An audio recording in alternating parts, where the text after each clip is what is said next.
Dalam hal membangun kekayaan, memulai dengan 85% pengetahuan lebih baik daripada tidak sama sekali. Halo semuanya, nama saya Michael. Selamat datang di channel saya, Sikutu Buku.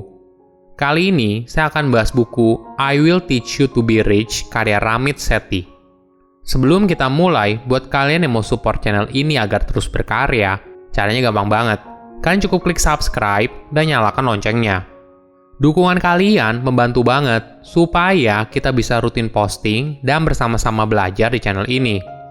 Buku ini membahas bagaimana cara menjadi kaya berdasarkan pengaturan keuangan pribadi, mulai dari tabungan, menyusun anggaran, hingga investasi. Menariknya, kamu tidak perlu menjadi seorang ahli keuangan untuk jadi kaya raya. Cara paling penting untuk mencapai kekayaan adalah dengan memulai lebih awal. Semakin awal kita memulai, maka kesempatan kita untuk kaya akan semakin besar. Perlu dipahami, kebanyakan orang termasuk dalam salah satu dari dua kubu mengenai uang. Entah kita berusaha mengabaikan dan merasa bersalah terhadap uang, atau kita terobsesi dengan keuangan secara detail dengan memperdebatkan suku bunga dan resiko geopolitik tanpa mengambil tindakan apapun. Kedua opsi tersebut memberikan hasil yang sama, yaitu tidak ada. Ini yang dilakukan kebanyakan orang. Mereka senang berdebat hal kecil karena dengan melakukan ini, mereka jadi tidak punya kewajiban untuk melakukan hal yang penting. Saya merangkumnya menjadi 3 hal penting dari buku ini. Pertama, mulai mengatur keuangan pribadi. Kamu mungkin pernah merasa bersalah kenapa kamu tidak mulai menabung dari dulu, atau kamu telat untuk mulai menabung dan investasi. Jika kamu punya pikiran seperti itu, hentikan mulai dari sekarang. Mulailah untuk mengambil kendali atas keuangan kamu. Memang, informasi soal bagaimana mengatur keuangan pribadi tidak diajarkan di sekolah. Namun, ini merupakan tanggung jawab kamu untuk mengatur keuanganmu sendiri. Ramit menegaskan, kita tidak perlu harus selalu paham suatu hal saat baru memulai. Apabila kita sudah memahami 85% saja, itu sudah cukup dan lebih baik daripada tidak memulainya sama sekali. Perlu kamu sadari, sangat sulit untuk mendapatkan kesempurnaan di awal. Tapi, kamu bisa mulai dulu dan menjadi lebih baik dari sana. Alasan lain kenapa seorang tidak mengatur keuangan mereka dengan baik adalah karena rasa takut. Mereka takut berinvestasi karena takut kehilangan uang. Memang pilihan keuangan apapun yang kamu ambil, pasti ada resikonya. Ketika kamu hanya menabung saja tanpa berinvestasi, tentu saja ada resikonya. Misalnya, kehilangan kesempatan untuk mendapatkan imbal balik keuntungan yang lebih tinggi. Justru, lebih baik kamu mulai ketika kamu muda. Jika kamu sudah semakin tua dan semakin banyak tanggungan, biasanya kamu akan menjadi lebih konservatif soal uang. Setiap orang kalau ditanya, pasti ingin jadi orang kaya. Namun, apakah kamu pernah bertanya, kehidupan yang kaya itu seperti apa? Setiap orang mungkin punya definisi yang berbeda-beda. Bagi Ramit, kehidupan yang kaya berarti kamu dapat menghabiskan uang untuk hal yang kamu cintai selama kamu memotong pengeluaran secara ketat pada hal yang tidak kamu sukai. Ramit menganggap dirinya kaya karena 3 hal. Pertama, dia dapat membuat keputusan karir berdasarkan kemauannya sendiri, bukan karena uang. Kedua, Ramit dapat membantu orang tuanya dengan jaminan pensiun mereka, jadi mereka tidak harus bekerja jika mereka tidak mau. Ketiga, dia mampu menghabiskan uang dengan jumlah besar untuk hal yang dia cintai dan menjadi sangat sederhana pada hal yang tidak dia sukai.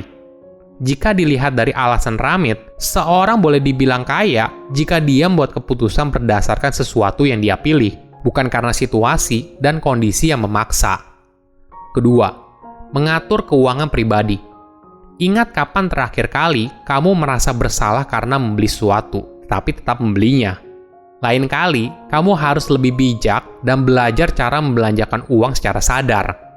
Ini adalah teknik yang bisa kamu coba. Membelanjakan uang secara sadar adalah tentang mengurangi jumlah uang yang kamu belanjakan untuk hal-hal yang tidak terlalu penting dan membelanjakan lebih banyak untuk hal yang benar-benar penting. Nah, dalam memulainya, kamu bisa menggunakan rencana belanja secara sadar. Ketika mendapat gaji bulanan, langsung sisihkan nominal tertentu untuk ditabung dan diinvestasikan.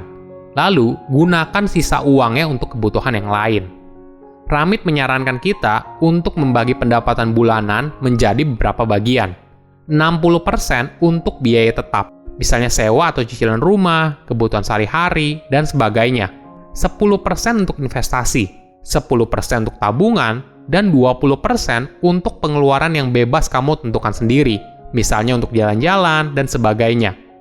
Bukan hanya itu, membelanjakan uang secara sadar berarti memikirkan apa yang penting buat kamu. Misalnya, teman Ramit yang bernama Jim. Dia pindah ke apartemen yang lebih kecil setelah mendapat kenaikan gaji. Mungkin orang penasaran, kok begitu? Ternyata, tempat tinggal tidak terlalu penting bagi Jim. Namun, dia menghabiskan lebih banyak uang untuk berkemah, karena itu adalah kesukaannya. Tips lain yaitu berusaha untuk menyesuaikan pengeluaran. Kamu bisa mencoba sistem amplop. Jadi, kamu memutuskan berapa banyak yang ingin kamu belanjakan untuk 4 area di atas, dan memasukkan uang itu ke dalam amplop. Ketika isi amplopnya sudah habis, maka kamu harus menunggu hingga bulan depan. Amplop yang dijelaskan oleh Ramit bukan hanya berarti amplop sungguhan, tapi kamu bisa juga membagi 4 pos keuangan ke dalam rekening keuangan yang berbeda. Ini merupakan cara untuk membangun disiplin dalam mengelola keuangan. Bagi kamu yang terbiasa boros, mungkin hal ini tidak mudah, tapi disiplin ini akan menyelamatkan kamu jika suatu hari ada bencana keuangan yang tidak terduga. Misalnya, tiba-tiba kamu terkena pemutusan hubungan kerja, atau bisnis yang kamu jalani tiba-tiba bangkrut. Ketiga, membangun skor kredit yang baik. Ketika orang mendengar kata kartu kredit, mungkin sebagian ada yang punya pengalaman buruk. Mereka berbelanja dengan impulsif sehingga pada akhirnya terjebak dan tidak mampu membayar cicilannya. Namun, jika kamu bisa menggunakan kartu kredit dengan baik, hal ini akan membantu kamu di kemudian hari. Perlu kita sadari, pembelian yang besar biasanya dilakukan dengan metode kredit, mulai dari membeli rumah, membeli mobil, dan sebagainya. Kita menggunakan kredit untuk pembelian yang besar, biasanya karena kita tidak punya uang sebesar itu saat ini juga. Ada 2 aspek penting yang harus dipahami dalam sebuah kredit, yaitu laporan kredit dan skor kredit. Laporan kredit berisi aktivitas kredit yang kita lakukan dan digunakan untuk memberitahu calon pemberi pinjaman, misalnya bank. Sedangkan skor kredit adalah sebuah sistem atau cara yang dipakai oleh suatu lembaga pemberi pinjaman atau bank. Skor kredit tersebut menentukan layak tidaknya calon peminjam menerima pinjaman dari lembaga tersebut. Jika skor kredit kamu bagus, maka kamu adalah calon peminjam yang menarik bagi para pemberi pinjaman. Hasilnya, kamu akan diberikan suku bunga yang lebih baik apabila skor kredit kamu bagus. Sebagai contoh, pada tahun 2009, calon peminjam dengan skor kredit yang baik untuk pengajuan KPR dengan total $200.000 selama 30 tahun dapat menghemat $70.000 karena mendapatkan nilai suku bunga yang lebih kompetitif.